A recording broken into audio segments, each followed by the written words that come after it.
ब्रह्म सूत्र के तृतीय अध्याय के प्रथम पाद के प्रथम अधिकरण का विचार हम लोग कर रहे हैं। इस अधिकरण में वर्तमान शरीर को छोड़ करके देहांतर को प्राप्त करने के लिए जाने वाला जीव देहांतर के बीज रूप भूत सूक्ष्मों से परिवेष्टित हो करके जाता है या बिना परिवेष्टित हुए ही जाता है। इस प्रकार के संशय का निवर्तक यथार्थ निर्णय बताते हुए वेद व्यास जी ने कहा कि तदंतर प्रतिपत्तो रंघति संपरिस्वक्ता का मतलब भूत सूक्ष्मों से संपरिस्वक्त अर्थात युक्त होकर के ही देहांतर की प्राप्ति के लिए जीवात्मा ऐसा पंचाग्नि विद्या में जो राजा प्रवाहन का श्वेत केतु के प्रति प्रश्न है और उसी प्रश्न का उत्तर श्वेत केतु के पिता के प्रति जो राजा प्रवाहन ने दिया है इससे अवगत होता है। तो इस सूत्र के इस प्रकार के अर्थ को सुन करके सूत्रार्थ पर आक्षेप करते हुए ननु इत्यादि से कहा गया कि यह सूत्रार्थ तो श्रुति विरुद्ध है। इस प्रकार का इस सूत्र का अर्थ करेंगे तो बृहदारण्यक श्रुति का विरोध होता है। इस सूत्र के अभिप्रदर्शित अर्थ के अनुसार ये प्रतीत हो रहा है कि पहले वर्तमान शरीर को जीव भावी शरीर के बीजों से युक्त होकर के छोड़ता है और बाद में भावी शरीर धारण करता है। बृहदारण्यक श्रुति बताती है कि जीवात्मा पहले भावी शरीर को पकड़ता है फिर वर्तमान शरीर को छोड़ता है।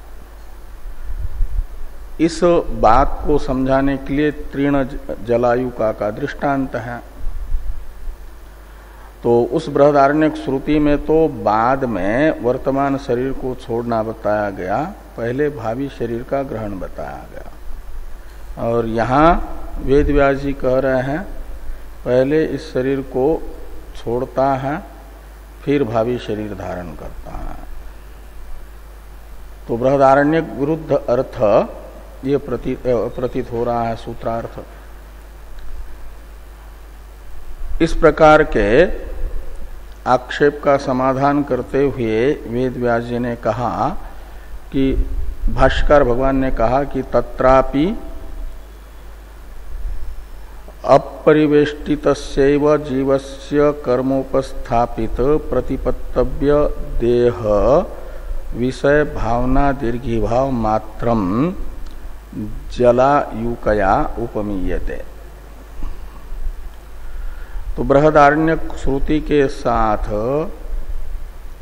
विरोध इसलिए नहीं है कि जलायुका दृष्टांत से बृहदारण्यक श्रुति केवल प्रतिपत्तव्य देह यानी जो भावी देह है तद विषयक भावना का दीर्घीभाव मात्र बता रही है।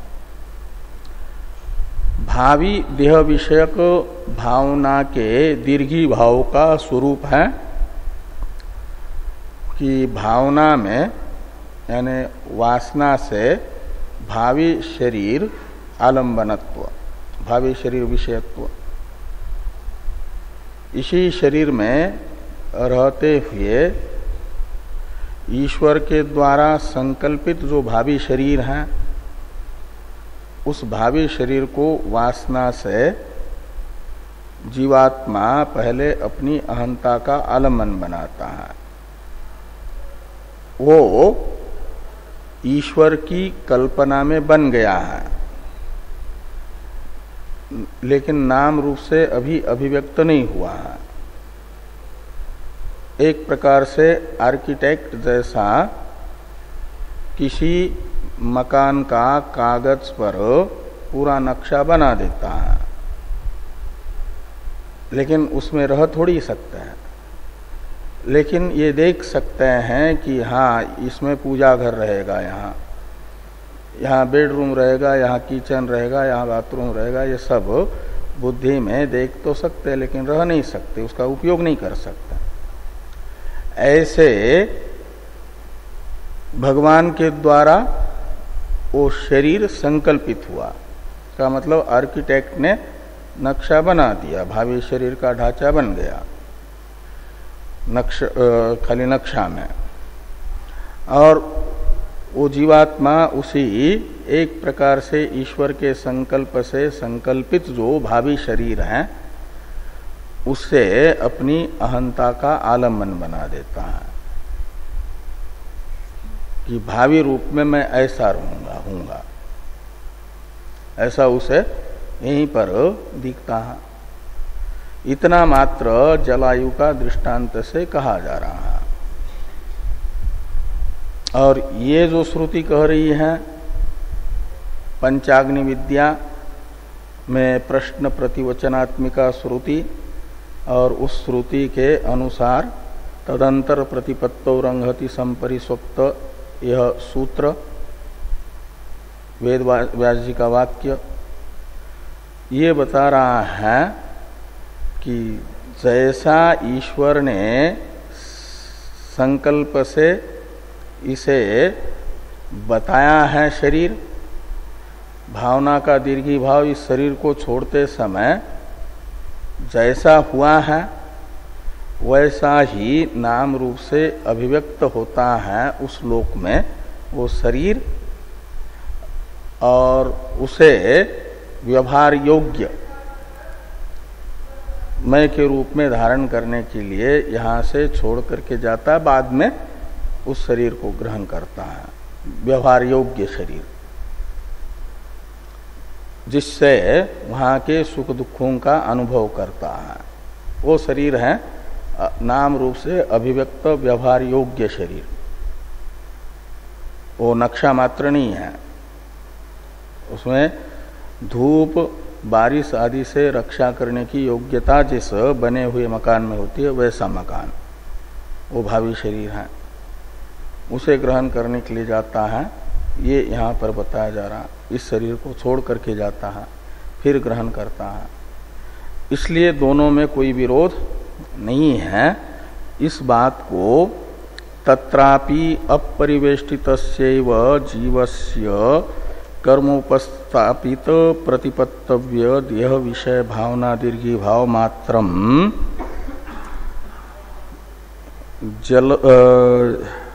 जलूकया उपमीयते इति अविरोध, इस वाक्य से कहा गया है।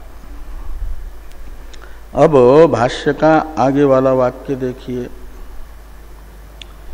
एवं श्रुत्युक्ते देहांतर प्रतिपत्ति प्रकारे सति याहा पुरुषमति प्रभवा कल्पना व्यापीनां करणानां आत्मनश्च देहांतर प्रतिपत्तो कर्मवशात् वृत्तिलाभ तत्र भवति।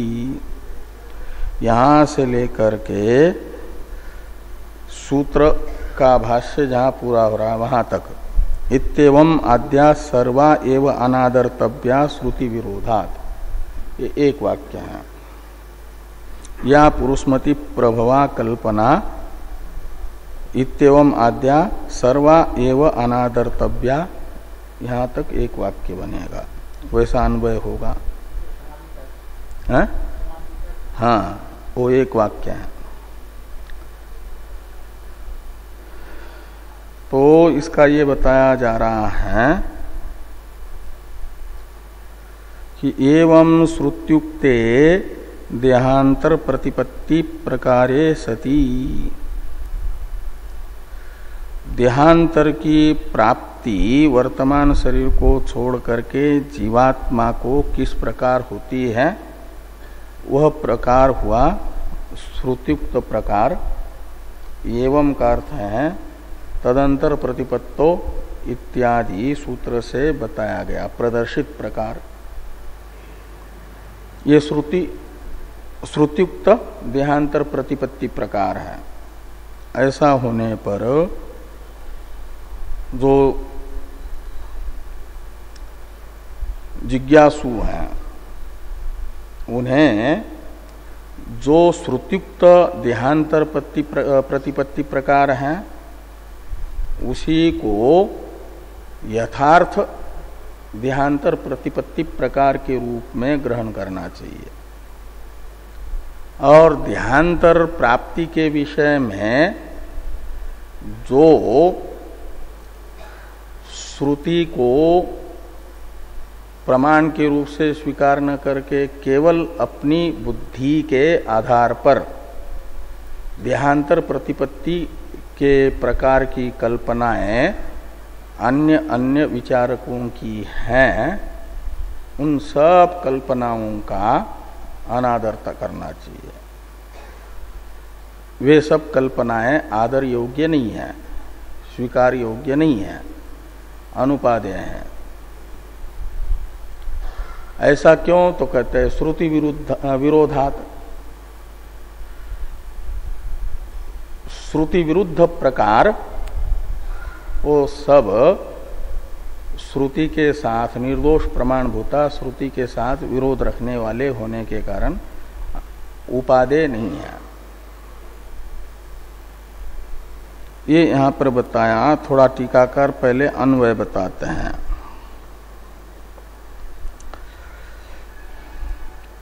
श्रुति ने बताया हुआ प्रकार है कि घटाकास्वत उपहितो जीव सूक्ष्म उपाधि गत्या लोकांतरम गच्छति इति पंचाग्नि श्रुत्युक्त प्रकार। पंचाग्नि विद्या के प्रकरण में आई हुई जो श्रुति उसके द्वारा बताया गया देहांतर प्रतिपत्ति प्रकार है कि जीव तो स्वतः ब्रह्म रूप है, उसका स्वतः कहीं गमनागमन नहीं होता। वो होता है कि उसकी उपाधिभूत जो सूक्ष्म शरीर है उस सूक्ष्म शरीर रूपी उपाधि के गमन से वर्तमान शरीर से निकलना और लोकांतर में यानी भावी शरीर में जाना, ये लोकांतर गमन जीवात्मा का स्वतः नहीं अपितु सूक्ष्म शरीर रूपी उपाधि के कारण है। ये श्रुतियुक्त देहांतर प्रतिपत्ति प्रकार है।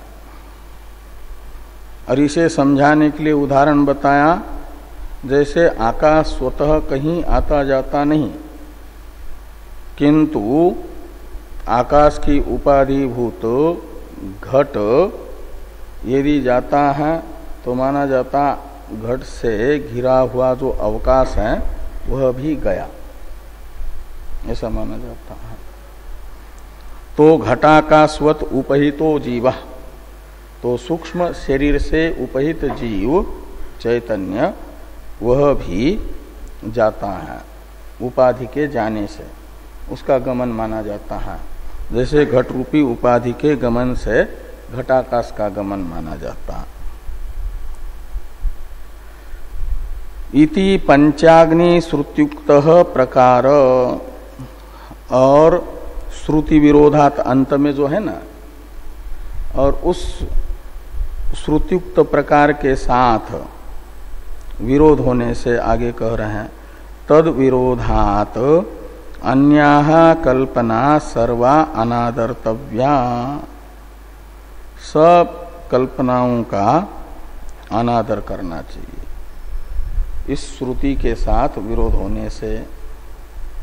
ऐसा अन्वय समझना, यानी या पुरुषमति प्रभवा कल्पना ता सर्वा अनादर्तव्या श्रुति विरोधात, ऐसा उस अंतिम वाक्य के साथ अन्वय है। और बीच में वो पुरुषमति प्रभो कल्पनाएं बताई हैं।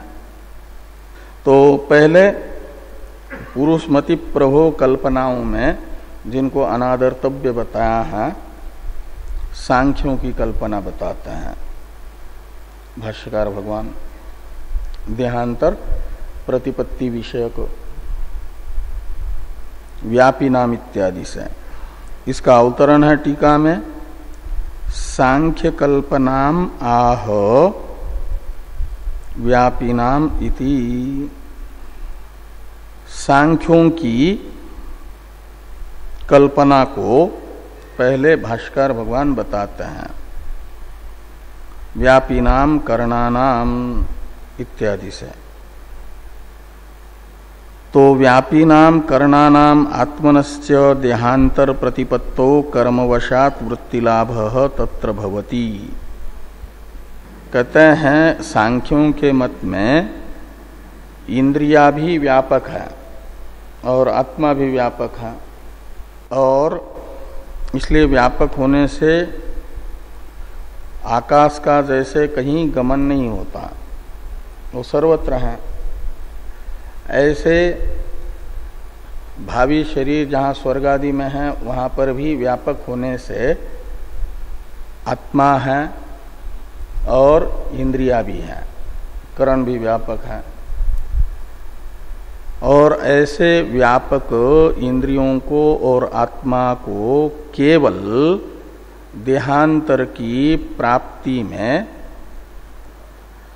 क्या होता है, तो वृत्तिलाभ मात्र ही देहांतर की प्राप्ति मानी जाती है।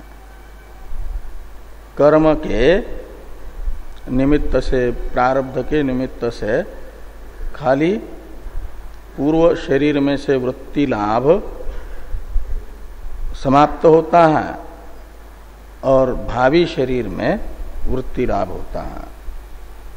वृत्ति लाभ का अर्थ है सुख दुख का अनुभव हो पाना, व्यापार। वो भोक्ता का व्यापार है भोग। भोग कहते हैं सुख दुख के अनुभव को। वर्तमान शरीर में सुख दुख के अनुभव का निमित्त भूत प्रारब्ध समाप्त हुआ, तो भावी शरीर में सुख दुख का 84 लाख प्रकार के शरीरों में से जिस शरीर में सुख दुख का निमित्त भूत प्रारब्ध से सुख दुख का अनुभव करना है, उस शरीर में, भावी शरीर में व्यापक इंद्रियों को तथा आत्मा को केवल वृत्ति लाभ होता है। क्या मतलब, प्रारब्ध के फल भोग में व्यापार इंद्रिया वर्तमान शरीर में करना बंद कर देती है, भावी शरीर में वो शुरू कर देती है। रूपादि ग्रहण रूप व्यापार चक्षुरादि का प्रारंभ होता है, ये वृत्ति लाभ है। और उस शरीर में जैसे ही इंद्रिया रूपादि का ग्रहण करना शुरू करती हैं, तो अनुकूल रूपादि के ग्रहण से सुख, प्रतिकूल रूपादि के ग्रहण से दुख का अनुभव जीवात्मा करता है। जीवात्मा को सुख दुख का अनुभव रूप वृत्ति लाभ उस शरीर में होता है और उसमें भूमिका का निर्वहन करता, निमित्त बन जाता है कर्म, प्रारब्ध। इसलिए कहा कि कर्म वशात वृत्ति लाभ तत्र भवति, यानी भावी शरीर में होता है। ऐसा सांख्यों का कहना है, लेकिन सिद्धांत तो ये नहीं है। पंचाग्नि श्रुत्युक्त प्रकार तो है, जीवात्मा स्वतः व्यापक होने पर भी उसका उपाधिभूत सूक्ष्म शरीर परिच्छिन्न है, और सूक्ष्म शरीर के अंदर इंद्रिया भी है, वो भी परिच्छिन्न है, व्यापक नहीं है। और वो सूक्ष्म शरीर परिच्छिन्न होने के कारण इस स्थूल शरीर से निकलता है और भावी शरीर में जाता है। तो घटाकाश के गमन के तरह, घटाकाश का गमन है उसकी उपाधि का गमन, ऐसे जीवात्मा की उपाधिभूत सूक्ष्म शरीर भावी शरीर में चला जाता है तो जीवात्मा का जाना माना गया। ये तो श्रुतियुक्त प्रकार हुआ।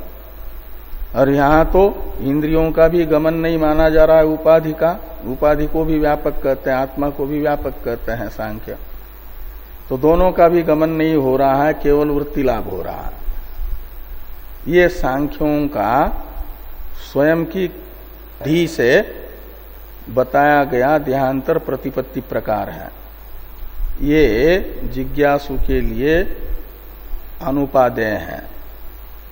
ये सांख्यों के द्वारा प्रतिपादित देहांतर प्रतिपत्ति प्रकार है जो अनुपादेय करके बताया जा रहा है।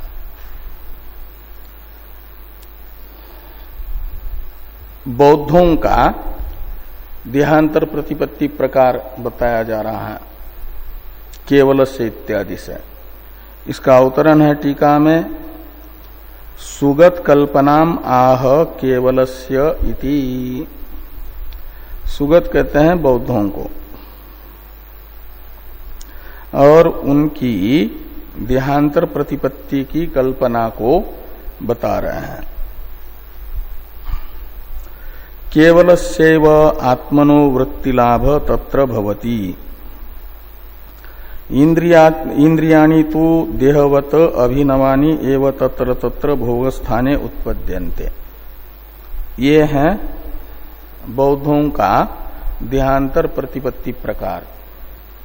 आत्मा को वृत्ति लाभ होता है। सांख्य भी आत्मा को वृत्ति लाभ मान रहे हैं कर्मवशात, बौद्ध भी मान रहे हैं। लेकिन दोनों के वृत्ति लाभ में वे इंद्रियों को भी व्यापक मानते थे। ये इंद्रियों को व्यापक नहीं मान रहे, केवल आत्मा को। केवल शब्द ये जो व्यावर्तक है वो इंद्रियों का व्यावर्तक है। केवलस्यैव आत्मनः वृत्ति लाभ, आत्मा को ही वृत्ति लाभ होता है का मतलब इंद्रियों को वृत्ति लाभ नहीं होता। इंद्रियां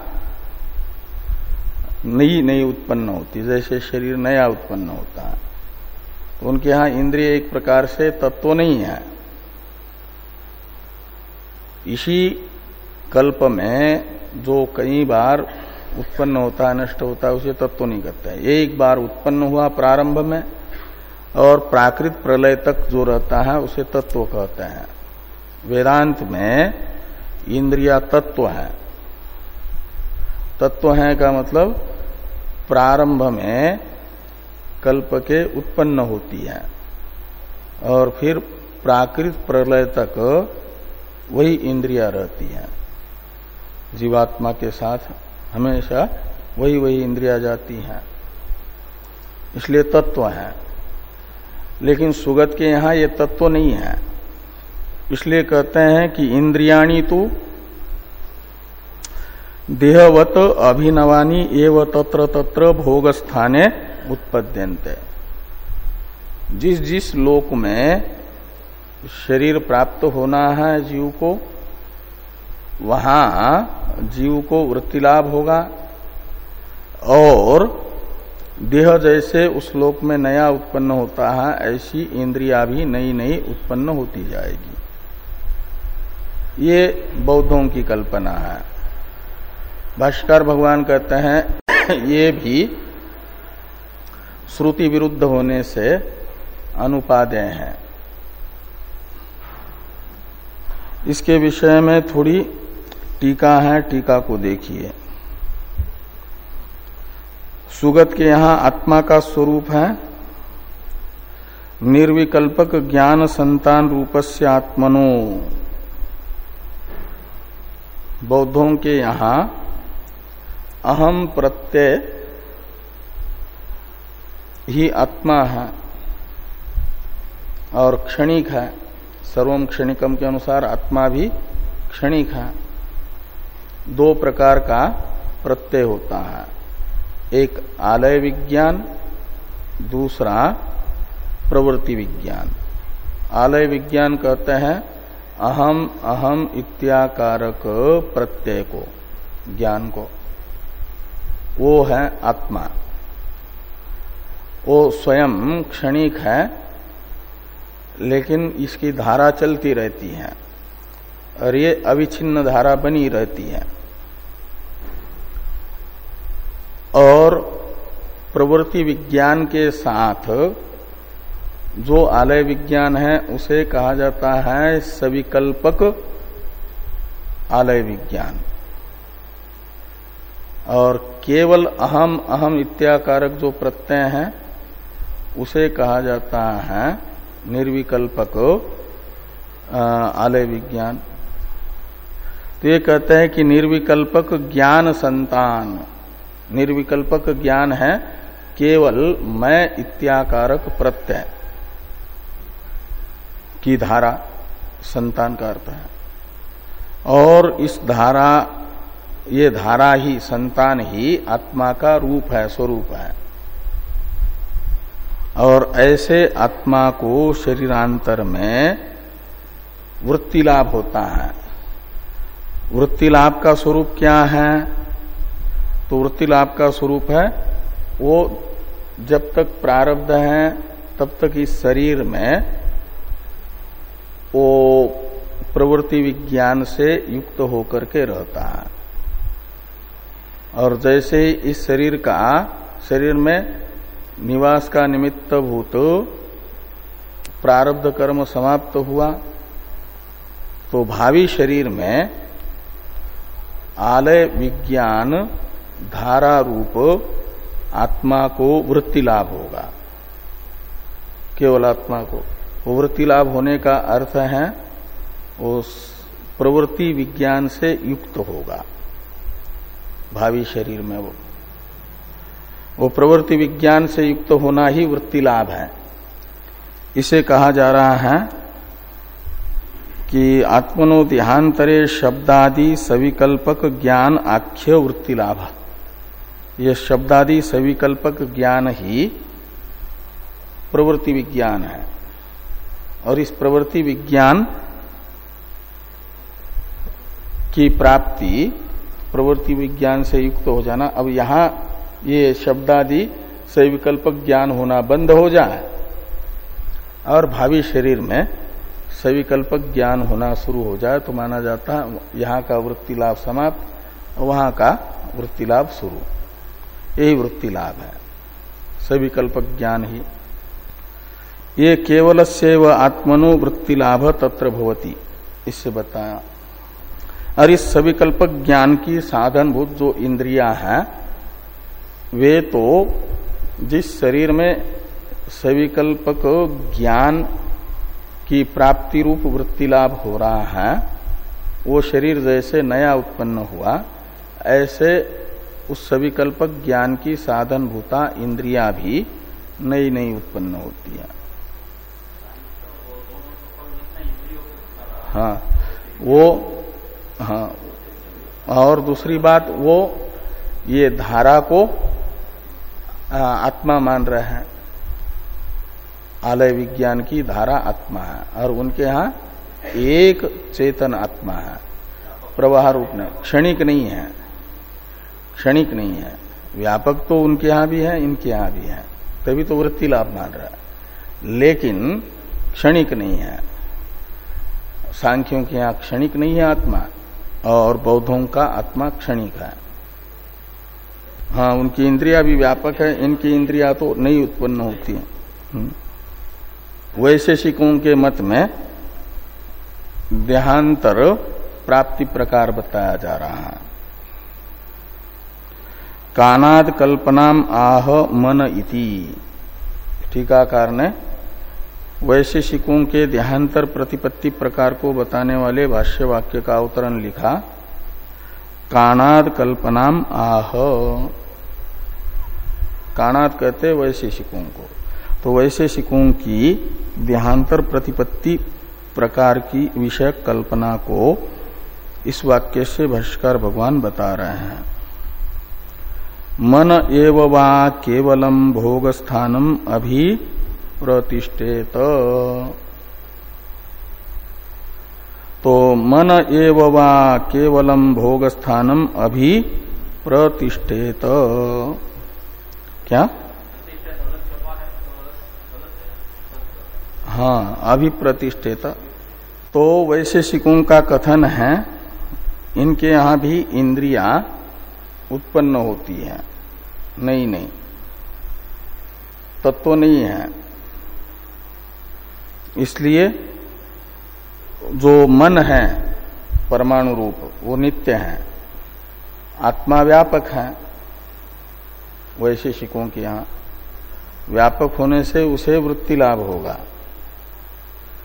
और इंद्रियां नई उत्पन्न होगी, और मन नित्य होने से अकेला मन, और वो प्रत्येक जीवात्मा का मन एक एक अपना अपना है वैशेषिकों के यहाँ। तो वर्तमान शरीर में मन के रहने का निमित्त भूत प्रारब्ध जैसे ही समाप्त हो जाता है, तो केवल मन इस शरीर से निकल करके भावी शरीर जिस लोक में मिलना है उस लोक में जाता है देहांतर की प्राप्ति के लिए। वो भोग स्थानम अभि का मतलब भोग स्थान के अभिमुख होकर के मन मात्र जाता है, और जीवात्मा तो वहां है ही है व्यापक होने से। और जब मन गया और स्थित हुआ उस शरीर में, तो माना जाता है फिर आत्मा को भी वृत्ति लाभ हुआ। वहां सुख दुख फिर का अनुभव शुरू हो जाता है मन के आ जाने से। इंद्रियां नई बन जाती हैं।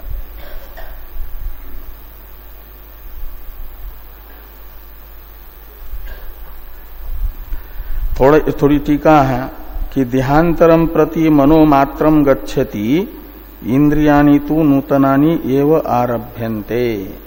ये वैशेषिकों की कल्पना है। बौद्धों की कल्पना और वैशेषिकों की कल्पना में अंतर हुआ कि वे तो मन को भी उत्पन्न मानते हैं, इंद्रियाणि में मन भी आ गया उनका, और वैशेषिकों का मन नित्य है, परमाणु रूप है, परिच्छिन्न है, इसलिए उसका गमन होगा। और आत्मा क्षणिक नहीं है, नित्य है, व्यापक है, उसे वृत्ति लाभ होगा। वैशेषिकों की आत्मा और सांख्यों की आत्मा एक जैसी है, व्यापक है, लेकिन सांख्यों की आत्मा निर्गुण है, असंग है, उसमें सुख दुख इच्छा राग द्वेष धर्मादि कोई गुण नहीं रहता है। सांख्यों की आत्मा में वे सब मन में रहते हैं, और वैशेषिकों की जो आत्मा है उसमें ये सुख दुख आदि गुण रहते हैं। ज्ञान भी आत्मा का गुण है, इसलिए सगुण है आत्मा। वैशेषिकों की निर्गुण है, और व्यापकता दोनों में एक जैसी है। और ये मन जिस शरीर में जाएगा वहां पर सुख दुख भोगना शुरू कर देती है आत्मा वैशेषिकों की। तो ये तीन कल्पनाएं हुई, सांख्य कल्पना, बौद्धों की कल्पना, वैशेषिकों की कल्पना। जैनों की कल्पना बता रहे हैं। तो जीव एव उत्प्लुत्य इत्यादि वाक्य का अवतरण है टीका में कि दिगंबर कल्पनाम आह जीव इति। दिगंबरों की कल्पना को भाष्यकार भगवान बता रहे हैं कि जीव एव उत्प्लुत्य देहाद्देहांतरम प्रतिपद्यते शुक इव वृक्षात वृक्षांतरम। तो शुक यानी तोता जैसे एक पेड़ पर बैठा है तो उड़ करके दूसरे पेड़ पर जाता है, तो एक पेड़ पर बैठा हुआ पक्षी जैसे इस पेड़ को छोड़ता है, उड़ करके दूसरे पेड़ में बैठ जाता है। ऐसे वर्तमान शरीर रूपी वृक्ष से जीव रूपी पक्षी उड़ करके भावी शरीर रूपी वृक्ष पर बैठ जाता है जाकर के। ऐसा जैनों का कथन है। दिगंबरों का कथन है कि जीव एव उत्प्लुत्य यानी उड़ करके देहात देहांतरम प्रतिपद्यते, इस शरीर से उड़ जाता है और दूसरे शरीर को पर जाकर के बैठ जाता है। इस प्रकार की जैनों की कल्पना है। तो ये सब कल्पनाएं पंचाग्नि विद्या में आई हुई श्रुति के द्वारा जो देहांतर प्रतिपत्ति प्रकार बताया गया है, उस देहांतर प्रतिपत्ति प्रकार से विपरीत देहांतर प्रतिपत्ति विषयक कल्पना है। इसलिए इन सब को कहते हैं इत्येवम आद्या इत्यादि जो कल्पनाएं हैं, और भी इस श्रुति से विपरीत कल्पनाएं, वो सब सर्वा एव अनादर्तव्या, सब का आदर योग्य नहीं है। ये सब कल्पनाएं अनादर योग्य ही है। ऐसा क्यों कहते हैं? श्रुति विरोधात, श्रुति के साथ विरोध होने से। इस प्रकार ये तदंतर प्रतिपत्तो रंगति संपरिस्वक्त प्रश्न निरूपणाभ्याम इस श्रुति सूत्र का व्याख्यान भाष्य में हो गया। अब भाष्यकार भगवान द्वितीय सूत्र के द्वारा व्यावर्त्य जो शंका है, उस शंका को बता रहे हैं। तो भाष्य को देखिए, ननु उदारिताभ्याम प्रश्न प्रतिवचनाभ्याम केवलाभि अद्भि संपरिस्वक्तो रंगहति इति प्राप्नोति। अपशब्द श्रवण सामर्थ्यात् तत्र कथम सामान्येन प्रतिज्ञायते सर्वैरेव भूत सूक्ष्मै संपरिस्वक्तो रंगहति इति। अत उत्तरम पठति। ये है द्वितीय सूत्र का अवतरण भाष्य। इसमें द्वितीय सूत्र से जिस शंका का निराकरण कर रहे हैं वेद व्यास जी, वह शंका ये बताई गई कि प्रथम सूत्र में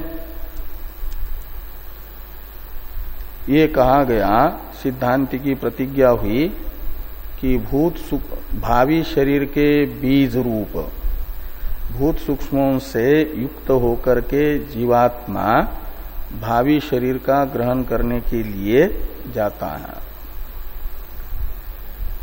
और हेतु बताया गया, आधार बनाया गया पंचाग्नि विद्यास्थ प्रश्न उत्तरात्मक श्रुति को। और उस प्रश्न उत्तरात्मक श्रुति ने तो इतना मात्र बताया है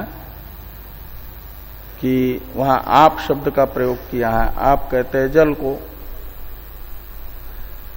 तो जल की पांचवी आहुति पड़ने पर जल कैसे वो हो जाता है पुरुष इस नाम वाला, ये प्रश्न है। वो प्रकार तुम जानते हो क्या? और उत्तर में भी आपको ही श्रद्धा, सोम, पर्जन्य, अन्न आदि रूप से बता करके पांचवी आहुति में इति पुरुष वचसो भवंती ये कहा गया। पांचवी आहुति पढ़ने पर आप पुरुष वचसो भवंती। तो वहां केवल जल का,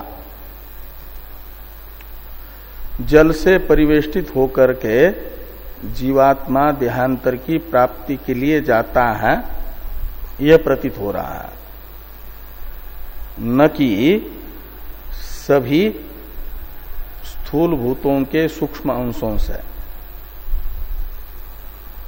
और आप इस सूत्र का अर्थ करते समय तदंतर प्रतिपत्तो रंगहति संपरिस्वक्त में, संपरिस्वक्त के पास में सर्वैः भूत सूक्ष्म संपरिस्वक्त ऐसा कर रहे हो। तो ये प्रश्न निरूपणात्मक श्रुति से जरूर स्थूल जल के सूक्ष्म अंश से परिवेष्टित होकर के जीव जाता है, यह अवगत हो रहा है। लेकिन केवल वह प्रश्न प्रतिवचनात्मिका श्रुति जल से मात्र परिवेष्टित होकर के जीवात्मा का देहांतर प्राप्ति के लिए गमन बता रही है, न कि समस्त भूत सूक्ष्मों से परिवेष्टित होकर के गमन। तो आपने कैसे फिर समस्त भूत सूक्ष्मों से परिवेष्टित होकर के जाता है, ऐसा कैसे बताया? ये श्रुति सम्मत अर्थ प्रतीत नहीं होता, ये आशंका है। ये आशंका बताए कि ननु उदारिताभ्याम प्रश्न प्रतिवचनाभ्याम केवलाभि अद्भि संपरिस्वक्तो रंगति इति प्राप्नोति, यह प्राप्त होता है। अपशब्द श्रवण सामर्थ्यात्, तो ये कैसे ज्ञात हो रहा है? तो कहते इसलिए कि वहां अपशब्द का श्रवण है, उपक्रम में भी, प्रश्न में और उत्तर के उपसंहार में भी। इति आपह पुरुषवचसो भवन्ति, तो अपशब्द का श्रवण होने से, अपशब्द से लिया जाएगा अपशब्द का जो वाच्यार्थ है, भूतों से परिवेष्टित होकर के जीवात्मा का गमन। इस प्रकार की आशंका होने पर, ये प्रश्न होने पर इसका उत्तर द्वितीय सूत्र से दे रहे हैं वेदव्यास जी। अतः उत्तरम पठति, तो द्वितीय सूत्र का उच्चारण किया जाए। त्र्यात्मकत्वात्तु भूयस्त्वात्, त्र्यात्मकत्वात्तु भूयस्त्वात्, तो तीन पद हैं, त्र्यात्मकत्वात्, तु, भूयस्त्वात्। त्र्यात्मकत्वात् पंचमी, तु अव्यय, भूयस्त्वात् पंचमी। तू शब्द है जो शंका की गई उसका व्यावर्तक, आशंका का व्यावर्तन करता है तू शब्द। यानी प्रश्न वाक्य और उत्तर वाक्य का उपसंहार में अपशब्द का श्रवण होने से केवल जल से मात्र परिवेष्टित होकर के जीवात्मा जाता है, न कि सभी भूतों से परिवेष्टित होकर के, इस प्रकार की शंका नहीं करनी चाहिए, ऐसा तू शब्द बताएगा। वो अपशब्द का श्रवण होने पर भी उससे सभी भूतों से परिवेष्टित होकर के जाता है, यह अर्थ निकल आएगा। कहा ऐसे कैसे? कहते इसलिए कि जो प्रश्न वाक्य और उत्तर वाक्य में प्रयुक्त अपशब्द है वह स्थूल जल का परामर्शक है, स्थूल जल को बताता है, और स्थूल जल त्रिवृतकृत है। छांदोग्य के 6 अध्याय में जो त्रिवृतकरण पर आया, त्रिवृतकरण आया, तो उसमें सूक्ष्म तेज, सूक्ष्म पृथ्वी का भी 25-25% अंश स्थूल जल में बताया गया है। इसलिए जहां कहीं पर भी स्थूल जल होगा तो उसमें केवल 100% जल ही जल नहीं होगा, 50% जल होगा स्थूल जल में, तो 25% पृथ्वी भी होगी, 25% तेज भी रहेगा। तो जो प्रश्न प्रतिवचनात्मिका पंचाग्नि विद्या में आई हुई श्रुति है, उसमें प्रयुक्त अपशब्द है, वह अपशब्द सूक्ष्म जल का परामर्शक नहीं है। त्रिवृतकृत जो जल है वो स्थूल जल उसका परामर्शक है। इसलिए व्यथ यथा त्वं पंचम्याम आहुतो आपः पुरुषवसो भवन्ति इति, ये जो प्रश्न वाक्य है श्वेत केतु के प्रति उनका प्रवाहन का, इस वाक्यस्थ आप शब्द का अर्थ त्रिवृत्कृत आप है, इसलिए उसमें बाकी भूत भी आ जाएंगे। और वह त्रिवृत्करण पंचीकरण का उपलक्षण होने से वो पांचों भूत आ जाएंगे। त्रिवृत्कृत आप कहो या पंचकृत आप कहो। पंचकृत आप कहेंगे तो उसमें 50% हिस्सा सूक्ष्म जल का है और 12.5% हिस्सा माना जाएगा बाकी 4 भूतों का। आकाश भी 12.5% है, 12.5% वायु भी है, 12.5% तेज भी है, 12.5% पृथ्वी भी है सूक्ष्म। तो पांचों भूत है, इसलिए आप कहने से पांचों भूतों को लेना और उन पांचों स्थूल भूतों का जो सूक्ष्म अंश है उस सूक्ष्म अंशों से परिवेष्टित होकर के जीवात्मा देहांतर की प्राप्ति के लिए जाता है, ये अर्थ निकल आएगा। इसलिए कोई वो प्रश्न और निरूपण आत्मिका श्रुति में अपशब्द का श्रवण होने से मात्र जल से ही परिवेष्टित होकर के जाएगा, बाकी भूतों से परिवेष्टित होकर के नहीं जाएगा, यह अर्थ नहीं निकलता। सबसे वहां आप शब्द का अर्थ सभी भूत होंगे, इसलिए कि वह त्रिवृत्कृत कहो या पंचकृत जल का परामर्शक है, ऐसा कहो। इस अभिप्राय से कहा त्र्यात्मकत्वात्, यानी अपाम त्र्यात्मकत्वात्। जो प्रश्न और प्रतिवचन में प्रयुक्त अपशब्द है उसका अर्थ त्र्यात्मक जल होने से, त्र्यात्मक जल यानी स्थूल जल, तीनों भूतात्मक जल, उसमें तीनों भूत आ जाएंगे। तो कहा यदि ऐसा है तो वैसे स्यात् तद्वादस, तद्वाद में जो उत्तर दिया था वही उत्तर यहां पर भी है, भूयस्त्वात्।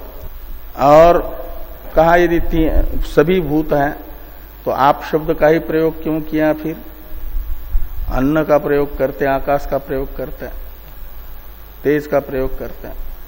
कहते इसलिए कि सभी शरीरों में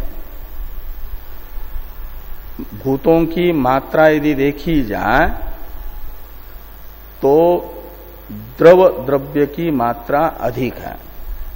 इस शरीर में भी देखो तो खून, पसीना आदि आदि जो द्रव द्रव्य है ये ज्यादा है और बाकी भूतों की मात्रा नून है, कम है। इसलिए वो जल की मात्रा अधिक होने से भूयस्त्वात् यानी बाहुल्यात्,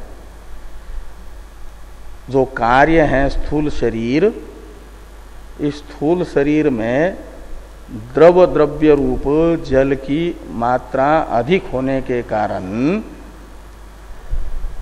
इसके उपादान कारणभूत जो भूत सूक्ष्म है माना जाएगा कि उसकी मात्रा भी भूत सूक्ष्मों में कार्य में जिस द्रव्य की भूत की मात्रा ज्यादा है वो बीज में भी उसकी मात्रा अधिक है, ऐसा माना जाएगा।